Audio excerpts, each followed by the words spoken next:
So I'm going to be talking about album cover conventions and that stuff for dance music. I've seen that there's basically three types of album covers in the dance music industry. Those are either abstract, artist-based, or abstract artist-based, where it's kind of a mixture of both styles. Abstract is more of a style of it either has something linked to the band or something linked to the outside world. Like it wouldn't be like centered around the band or the artist that created the songs. It's more a image to get people interested in buying the album cover by being like, oh, that's a fun and wacky image. These tend to sell very well because album covers like this don't have a set kind of target audience, if that makes sense. They're quite versatile in what audiences they can attract. However, a downside of this is they lose a lot of popularity with already fans that wouldn't understand this album cover. Such as some bands that have already always forced the kind of, oh look at us, we're a band approach to their album covers. Going to an abstract point of view may confuse some long-time fans. Pardon. However, a artist style of album cover is a album cover based more on the artist, so there'd be a picture of the artist or a logo the artist used. This is mostly seen with like Katy Perry,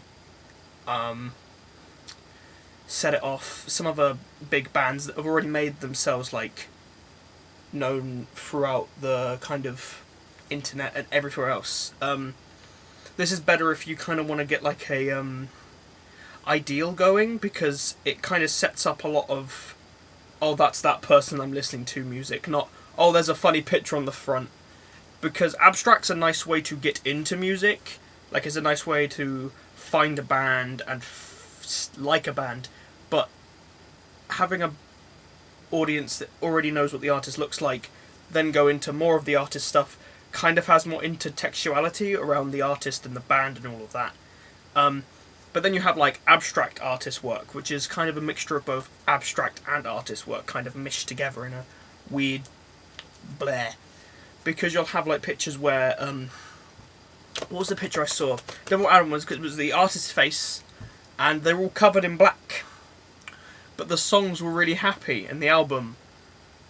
But like, someone who saw, oh, that's a woman with a black face, that looks cool and wacky, it grabs attention. Like the abstract, but there's brand recognition with the artist lookalike, so you're kind of winning on both sides if you kind of go for an abstract artist, but it's a lot harder to pull off, because sometimes it can be seen as kind of creepy, like, who did it? It was, I've forgotten the name. Somebody that used to know. The kind of picture for that was the guy with all the colours. That was kind of seen a bit creepy by a lot of people. I found it creepy. But I don't know if that was the artist or not. But that kind of worked, because it was like, oh, that's weird. That's kind of, it gives a kind of feeling of unnerving with the looking at the artist covers and stuff. And that's a lot of conventions of dance album covers.